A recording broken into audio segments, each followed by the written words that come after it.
Hey, Pat Marquis here with Neuroathlete. Chris Gieske back again with you.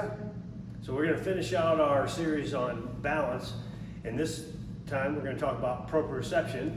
So proprioception is your self-sense, where you are in time and space. And you may have heard of this before, especially with the feet. So with balance, proprioception, proprioceptive input to the feet is really important. Basically, how much can you feel with your feet? And there's a lot of aspects to this, both from the skin feel and things like that, and the pressure on the feet. What we want to show you today is a way to improve proprioceptive input in the feet by basically some foot self-care, something called reflexive performance reset, or RPR. And so we're actually doing a lot to the nervous system by doing this, because we're activating a lot of different sensory endings in the feet, and this really helps to kind of make the feet feel a little bit more alive and a little bit have some better input.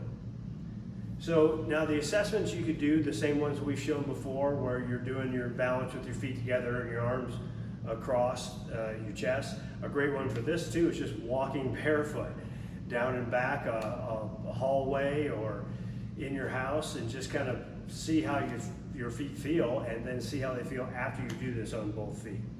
Yeah, the first time I did this, afterwards, I could not believe the difference of how much I felt more grounded and stable while walking on the ground. So there's a top of the foot aspect to this one and a bottom of the foot.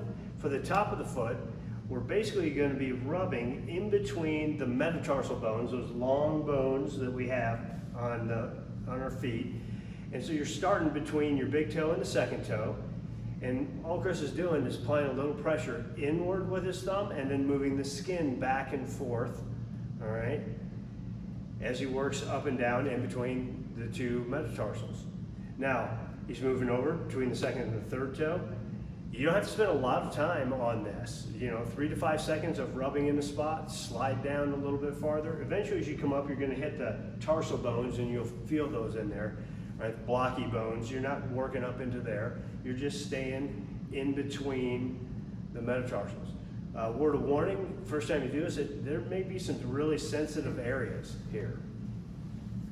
When we get to the bottom of the foot, we're really kind of focused on what's called the tripod of the foot. So around the pad of the ball of the foot that's under the big toe is one part of the tripod. We're doing the same thing, rubbing in with fingertips or thumb, kind of rubbing and moving that area. Second tripod Chris is working on now is kind of under the other toes at the ball of the foot, down the lateral side of the foot, and then up. And again, going once or twice around is all you really need to do to really change the input to your brain on the foot, because we're giving a lot of sensory input to the area, and so your brain's lighting up in the area that controls the feet. Around the heel is the third part of the tripod, right? These are the 3 points that we want to have good contact with the ground, so that's why we're kind of activating them with this kind of sensory input. This is really easy to do. Just doing this even once a day can really make a big difference. We suggest in the beginning of the day, because that way you get the effect for the rest of the day. And hopefully you feel the good effects, or else you just look at my nasty foot for no reason. That's right. All right, so that finishes up our series on balance with some proprioceptive input to the feet. And let us know if you have any questions.